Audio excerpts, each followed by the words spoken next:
ഓണക്കാലമാണ്. ഓണത്തല്ല്, വടംവലി, തിരുവാതിര ഇങ്ങനെ പലവിധ മത്സരങ്ങൾ പല നാട്ടിൽ പല ആളുകൾ കളിച്ചു വരികയാണ്. മഹിളാ കോൺഗ്രസുകാർ തന്നെ തിരുവാതിര കളിക്കുന്നതും നാം ഇന്ന് കണ്ടു. എന്നാൽ കോൺഗ്രസിൽ ഒരു വ്യത്യസ്തമായ മത്സരം കൂടി ഈ ഓണത്തിന് അരങ്ങേറിയിരിക്കുന്നു. മുട്ടയേറ് മത്സരം. KC അബുവും VT ബൽറാമുമാണ് മുട്ടയേറ് മത്സരത്തിലെ താരങ്ങൾ. VT ബൽറാമിനെതിരെ മുട്ടയിൽ നിന്ന് വിരിയും മുമ്പ് സ്ഥാനമാനങ്ങൾ കിട്ടിയ ആൾ എന്ന് KC അബു നടത്തിയ പ്രയോഗമാണ് മത്സരത്തിന് തുടക്കമിട്ടത്. KC അബുവിനെ ചീമുട്ട എന്ന് വിളിച്ച് ബൽറാം തിരിച്ചടിക്കുകയും ചെയ്തു. അതിനെയും അബു മറികടന്നു. ഒടുവിൽ VT ബൽറാം ഫേസ്ബുക്ക് വഴി ചീമുട്ടയുടെ അസഹനീയ ഗന്ധത്തെക്കുറിച്ച് വിശദീകരിച്ചിരിക്കുന്നു. രണ്ടുപേരുടെയും മുട്ടയേറ് മത്സരമാണ് ഇനി. നമുക്ക് മാനസിക ഉല്ലാസത്തിന് വേണ്ടി എന്തെങ്കിലും കളി കളിക്കാം. മുട്ടയിൽ നിന്ന് വിരിയുന്നതിന് മുമ്പ് സകല സൗഭാഗ്യങ്ങളും സ്ഥാനങ്ങളും ലഭിച്ച നേതാവാണ് ബൽറാം. എന്നാ വേറെ കളി കളിക്കാം, മുട്ടക്കളി കളിക്കാം. അതെന്ത് കളി? ഇത് മുട്ട, ഞാൻ ഇട്ട നീ പിടിക്കണം, എന്നിട്ട് നീ ഇട്ട ഞാൻ പിടിക്കണം. ഈ ചീമുട്ട പ്രയോഗമൊക്കെ നടത്തി 75 വയസ്സായ ആളുകൾ മാറണം, ഇങ്ങനെ രാജ്യത്തുള്ള മുഴുവൻ കാര്യങ്ങളെക്കുറിച്ചും ഇങ്ങനെ അഭിപ്രായം പറയുന്നു. ഞാൻ ഒരു ചെറിയ പരാമർശം, വളരെ ചെറുപ്പത്തിൽ എല്ലാ സൗഭാഗ്യങ്ങളും സ്ഥാനങ്ങളും കിട്ടിയ ഒരു നേതാവാണ് ബൽറാം എന്ന് പറഞ്ഞപ്പോൾ പെട്ടെന്ന് തന്നെ അദ്ദേഹം മനസ്സിന്റെ സമനില വിട്ട് അദ്ദേഹത്തിന്റെ ഒരു ഗ്രാൻഡ് ഫാദർ ആകാൻ പ്രായമുള്ള എന്നെ കുറിച്ച് ചീമുട്ട എന്ന ഒരു വിശേഷണമാണ് നടത്തിയത്.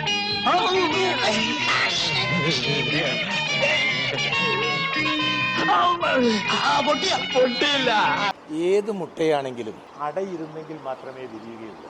അടയിരിയാതെ ഒരു മുട്ടയും വിരിയുകയില്ല.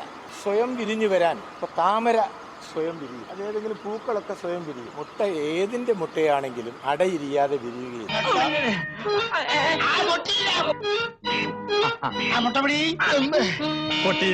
ഇവനൊരു ബാലനാം, വെറുമൊരു ബാലനാം ബൽറാം സത്യത്തിൽ ആരും തിരിച്ചറിഞ്ഞില്ല എന്നതാണ് സത്യം.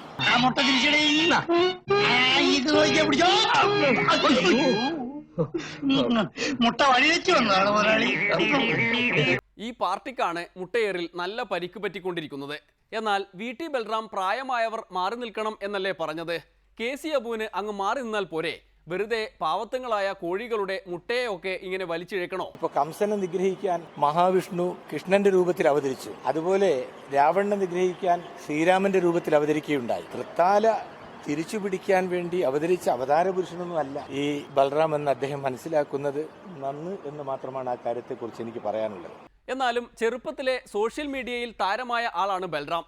ആ ബൽറാമാണ് അബുവിനെ ശരിപ്പെടുത്താൻ ഇറങ്ങിത്തിരിച്ചിരിക്കുന്നത്. ഇപ്പോൾ ഏത് രംഗത്ത് നമ്മൾ കാണുന്നതാണ്. ഇപ്പോൾ മലയാളത്തിൽ 500-ലേറെ സിനിമയിൽ അഭിനയിച്ച് ഗിന്നസ് ബുക്കിൽ പേര് വന്നയാളാണ്. എവർഗ്രീൻ ഹീറോ ആയിരുന്നു പ്രാണനസീർ. അദ്ദേഹത്തിന് ഫാൻസ് അസോസിയേഷൻ ഉണ്ടായിരുന്നില്ല. സത്യൻ മലയാള ഭാഷ കണ്ട ഏറ്റവും ശക്തനായ നടനായിരുന്നു. അദ്ദേഹത്തിനും ഫാൻസ് അസോസിയേഷൻ ഇല്ല. എന്നാൽ ഇപ്പൊ കടന്നു വരുന്ന കുട്ടികൾ ഒരു സിനിമ അഭിനയിക്കുന്നതിന് മുമ്പ് തന്നെ അവർക്ക് ഫാൻസ് അസോസിയേഷൻ ഉണ്ടാവും. ആദ്യം ഫാൻസ് അസോസിയേഷൻ ഉണ്ടാക്കിയിട്ടാണ് ഒരു സിനിമയിൽ മുഖം കാണിക്കാൻ തന്നെ തുടങ്ങുക. അതുപോലെ എനിക്ക് ഫാൻസ് അസോസിയേഷൻ ഇല്ല. അപ്പോ പ്രേം നസീറിനെ ഒക്കെ പോലെയാണ് എന്നാണോ പറയുന്നത്? അതായത് ഒരു സൂപ്പർ ഹീറോ? ഞാൻ ഒരിക്കലും തന്നെ ഒരു സൂപ്പർ ഹീറോ ഒന്നും അല്ല. സൈഡ് റോൾ, അപ്രധാനമായ ഏതെങ്കിലും ഭാഗത്ത് നമ്മളെ ജനാർദ്ദനെ പോലെ. സിനിമ തോറ്റാലും ജയിച്ചാലും ജനാർദ്ദനെ ആരും കുറ്റം പറയില്ല. സൈഡ് റോളിൽ ഇരുന്നാൽ എപ്പോഴും സിനിമയിൽ ഉണ്ടാകുമെന്ന പ്രതീക്ഷയിലാണ് അബു. പക്ഷെ നായകന്മാർ മാത്രമല്ല, സൈഡ് റോൾ ചെയ്യുന്നവരും സിനിമയിൽ നിന്നേ ഔട്ടായി പോയ കഥകളുണ്ട്. അതുകൊണ്ട് VT ബൽറാമിന്റെ മുട്ടയേറിൽ തളർന്നു വീണു പോകാതെ നോക്കണം. ഇപ്പൊ ഈ തവണ മികച്ച നടനുള്ള അവാർഡ് ലഭിച്ചത് ഈ ദുൽഖറിനാണ്. ദുൽഖർ കയറിയിട്ട് നെടുമുടി വേണുവിനെ അല്ലെങ്കിൽ അതുപോലുള്ള ആളുകളെയൊക്കെ അങ്ങനെ ആക്ഷേപിക്കുക, പ്രായമായി നിർത്തിപ്പോയിക്കോ എന്ന് പറയുക എന്ന് പറഞ്ഞാൽ മോശമാണ്. ഇപ്പൊ മധു അയാളുടെ സിനിമയിലെ കാരണവരാണെങ്കിൽ അങ്ങേരെ കാല് തൊട്ട് കോഴിക്കോട്ട് ഈ മോഹൻലാലിന്റെ പരിപാടി ആരംഭിക്കുന്നത് ഇങ്ങനെ കാല് തൊട്ട് വന്നിച്ചിട്ടാണ്. അപ്പൊ അതുപോലെ പ്രായമായ ആളുകൾക്കൊക്കെ എതിരെ ഈ ഒരു രൂപത്തിൽ സംസാരിക്കുന്ന ആ രീതിയൊന്നും ശരിയല്ല. ആ മുന്നറിയിപ്പ് എന്തായാലും VT ബൽറാമും നന്നായി ഓർമ്മിച്ചു വയ്ക്കുന്നതാണ് നല്ലത്. ഇത്തരത്തിലുള്ള തർക്കങ്ങളൊന്നും നോക്കാൻ നേതാക്കൾക്ക് എന്തായാലും നേരമില്ല. കാരണം അവർ ബാബുവിനെതിരായ വിജിലൻസ് അന്വേഷണത്തിന്റെ പേരിൽ തർക്കിക്കുകയാണ്. ബാബുവിനെ പ്രതിരോധിക്കണം, അഴിമതി ഏറ്റെടുക്കണം തുടങ്ങിയ ചർച്ചകളിലാണ്. ഏറ്റവും ഒടുവിൽ ബാബുവിന്റെ വീട്ടുകാരുടെ ലോക്കറുകൾ കൂടി പരിശോധിച്ചതോടെ കോൺഗ്രസുകാർക്ക് കാര്യം പിടികിട്ടി. ഇനി പ്രതിരോധമല്ല, ഒളിച്ചോട്ടമാണ് കരണീയം എന്ന് അവർ തിരിച്ചറിയുകയും ചെയ്തിട്ടുണ്ടത്രേ. ഇന്നത്തെ നേരം കഴിയാറായി. പ്രധാന കുത്തിത്തിരിപ്പുകൾ ഒരിക്കൽ കൂടി. ക്യാബിനറ്റ് പദവിയുടെ കാര്യത്തിൽ അതൃപ്തനായി VS. ഭരണപരിഷ്കരണ കമ്മീഷൻ ചെയർമാൻ പദവി പോരെങ്കിൽ ചെയർമാൻ ഓഫ് ചെയർമാനാക്കാമെന്ന് പാർട്ടി. ഇന്നേ വരെ ഒരു നീക്കം ഉണ്ടാവാത്ത സ്ഥിതിക്ക് അധികം വൈകാതെ ഉള്ള കാര്യങ്ങൾ തുറന്നു പറയാം. ഇപ്പൊ എല്ലാ നക്കി അളിയന്മാരും ഒത്തുകൂടിക്കുന്ന സമയാണല്ലോ. അവരും കൂടി കൂട്ടിക്കോ. എന്താ? എന്നാ പിന്നെ പറഞ്ഞു നോക്കല്ലേ, ചിലപ്പോ നടന്നാലോ. ചെയർമാനെ ഒരു നിലയിൽ എത്തിച്ചിട്ടേ ഇനി വേറെ കാര്യമുള്ളൂ. അതെ ചീഫ്, നമുക്ക് ഇദ്ദേഹത്തെ ഈ ചെയർമാൻ ഓഫ് ദ ചെയർമാൻ ആക്കിയാലോ, of the municipalities of the municipality. ഒന്നും കണ്ടില്ലെന്ന് നടിച്ച് സെൽഫി എടുത്ത് പുതിയ മോദി പാഠങ്ങളുമായി പിണറായി വിജയൻ.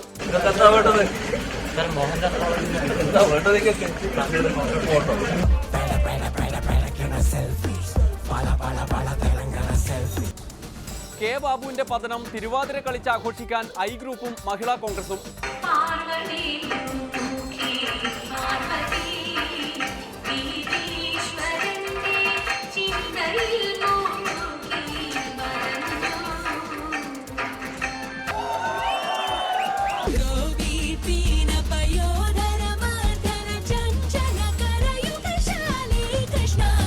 ബിന്ദു കൃഷ്ണയും കൂട്ടരും കളിച്ച തിരുവാതിരയ്ക്ക് പിന്നിൽ ഗൂഢാലോചനയെന്ന് എ ഗ്രൂപ്പ്. ഓണക്കാലത്ത് തിരുവാതിരയ്ക്ക് പിന്നാലെ മുട്ടയേറുമായി കോൺഗ്രസുകാർ. മുട്ടക്കളി കളിക്കാം. അതെന്ത് കളി? ഇത് മുട്ട, ആ ഞാനിട്ട ആ നീ പിടിക്കണം. അദ്ദേഹത്തിന്റെ ഒരു ഗ്രാൻഡ് ഫാദർ ആകാൻ പ്രായമുള്ള എന്നെ കുറിച്ച് ചീമുട്ട എന്ന ഒരു വിശേഷണമാണ് നടത്തിയത്. മുട്ടയേറ് ഓണക്കാല കളിയായി അംഗീകരിക്കണമെന്ന് KC അബുവും VT ബൽറാമും. ചുണ്ടൻ വള്ളത്തിൽ കയറി വീണ ജോർജിന്റെ അതിസാഹസിക പ്രകടനം. കൊളം നല്ല ആഴമുണ്ടെന്നാ തോന്നുന്നേ. അത് പേടിക്കണ്ട, മുങ്ങുന്നതിന് മുമ്പ് ഞാൻ ചാടി പിടിച്ചോണം. എന്റെ ഈശ്വരാ, എന്റെ ഈശ്വരാ, പൊന്നമ്മേ, താങ്ങിക്കോ. ഇത് തീരെയുള്ള അസുഖം. ഒരു കൈ സഹായിക്ക് മക്കളെ, താങ്ങാൻ പറ്റുന്നില്ല മക്കളെ. തപാൽ കവർ പ്രകാശനം നടത്തിയത് ഗിന്നസ് ബുക്കിൽ കയറാനെന്ന് പാർട്ടി. സാഹസിക പ്രവർത്തനങ്ങൾക്കായി പാർട്ടിയിൽ വീണ ജോർജ് സഹായ കമ്മിറ്റി രൂപീകരിക്കും. കൂടുതൽ ഓണക്കളികളുമായി നാളെ വീണ്ടും കാണാം. അതുവരെ നന്ദി, നമസ്കാരം.